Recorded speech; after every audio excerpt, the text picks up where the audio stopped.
Brazil's decision to restore the M60 A3 TTS main battle tank fleet has drawn quiet but meaningful attention among defense observers, even as it has largely passed without controversy in broader public debate. At first glance, bringing back a Cold War-era platform may appear counterintuitive in a world increasingly focused on next-generation armor, digital battle networks, and unmanned systems. Yet when examined through the lens of Brazilian strategic culture, geography, and budgetary discipline, the restoration of the M60 A3 TTS reveals itself not as a nostalgic gesture, but as a calculated choice, grounded in readiness, continuity, and national priorities. The Brazilian Army has long operated under a doctrine that emphasizes territorial defense, strategic depth, and the ability to project credible force across vast and diverse terrain rather than preparing for high-intensity expeditionary warfare. Brazil's borders stretch thousands of kilometers across forests, savannas, wetlands, and sparsely populated regions. In this context, armored forces are not primarily symbols of prestige, but practical tools to ensure mobility, deterrence, and rapid response in areas where infrastructure is limited and distances are immense. Heavy armor remains relevant, not because Brazil anticipates large-scale armored clashes, but because it provides a backbone of stability in scenarios ranging from border security to conventional deterrence. Within this framework, the M60 A3 TTS occupies a specific and clearly defined role. It does not replace the Leopard 1A5BR as the core of Brazil's armored force, nor is it intended to represent the future of Brazilian tank development. Instead, it serves as a complementary capability that allows the Army to preserve operational mass, sustain training pipelines, and avoid gaps in readiness while longer-term modernization plans continue to mature. The decision to recover and reactivate a limited number of these tanks under the Patent 2025 initiative reflects a preference for maintaining usable capabilities rather than allowing them to degrade while waiting for uncertain future acquisitions. Operational readiness is the central concept underpinning this choice. Acquiring a new main battle tank is a process measured not in months but in years, often decades, when considering evaluation, trials, negotiations, industrial offsets, training, and life cycle support. During this interval, the risk is not merely technological stagnation, but the erosion of skills, doctrine, and institutional knowledge. By restoring the M60 A3 TTS, Brazil ensures that armored units remain active, crews remain trained, and maintenance ecosystems remain viable. This continuity is particularly important for a country that values self-reliance and gradual, controlled modernization over abrupt transitions driven by external pressure.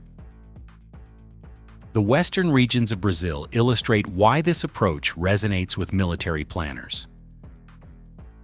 These areas are not flashpoints of immediate conflict, yet they are strategically sensitive due to their remoteness and limited infrastructure. Heavy armor in such environments functions less as an offensive spearhead and more as a stabilizing presence. The M60 A3 TTS, with its proven reliability and manageable logistical demands, fits this role effectively. It offers sufficient protection and firepower to support mechanized formations without imposing the heavy logistical footprint associated with more modern, heavier platforms. In this sense, the tank's age is less important than its suitability for the mission profiles Brazil actually faces. From a budgetary perspective, the restoration of existing platforms aligns with Brazil's broader defense spending philosophy. Brazilian defense policy has consistently sought to balance ambition with fiscal responsibility, avoiding sudden spikes in expenditure that could undermine political and social consensus. By investing in refurbishment rather than immediate replacement, the Army can spread costs over time while keeping options open. This approach also reduces dependency on foreign suppliers at a moment when global defense markets are increasingly strained and delivery timelines uncertain. Maintaining older platforms as an interim solution preserves strategic flexibility and bargaining power in future procurement decisions. Public reaction in Brazil to the M60 A3 TTS restoration has been notably subdued, and this silence is itself revealing. Brazilian society tends to engage intensely with defense issues when they intersect directly with domestic security, public order, or political controversy. Operations involving military forces in urban environments, for example, often provoke vigorous debate and protest. In contrast, technical decisions about armored vehicle readiness rarely capture widespread attention unless they are linked to visible social costs or dramatic policy shifts. The limited public response to the M60 program suggests a degree of trust in the armed forces' ability to manage their own technical affairs without excessive political interference. This quiet acceptance does not imply indifference. Rather, it reflects a pragmatic understanding that defense modernization is a long and incremental process.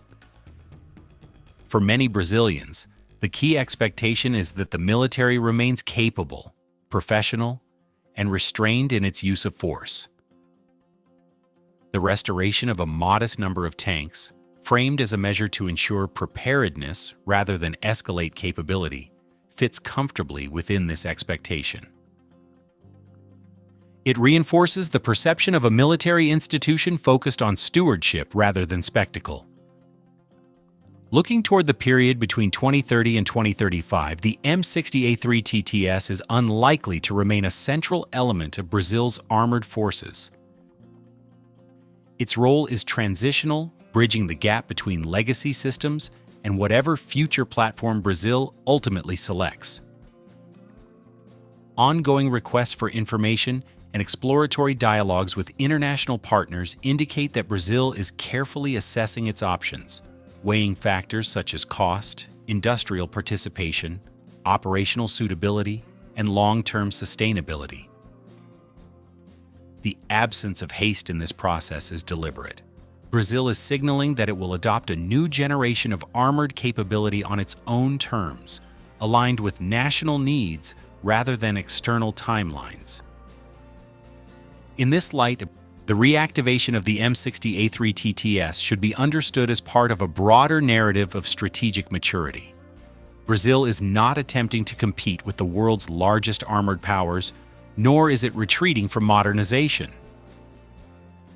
Instead, it is managing its force structure with patience and realism, ensuring that readiness today is not sacrificed for promises tomorrow. The message conveyed is one of quiet confidence, a country aware of its responsibilities, conscious of its constraints, and committed to maintaining credible defense capabilities while shaping a measured path toward the future. Ultimately, the story of the M60 A3 TTS in Brazil is less about the tank itself than about the philosophy it represents. It illustrates how a major regional power can sustain military effectiveness without succumbing to either stagnation or impulsive modernization. By prioritizing readiness before replacement, Brazil reinforces an image of a defense posture that is sober, disciplined, and forward-looking. In a global environment marked by uncertainty and rapid change, this approach may prove to be one of Brazil's most enduring strategic strengths.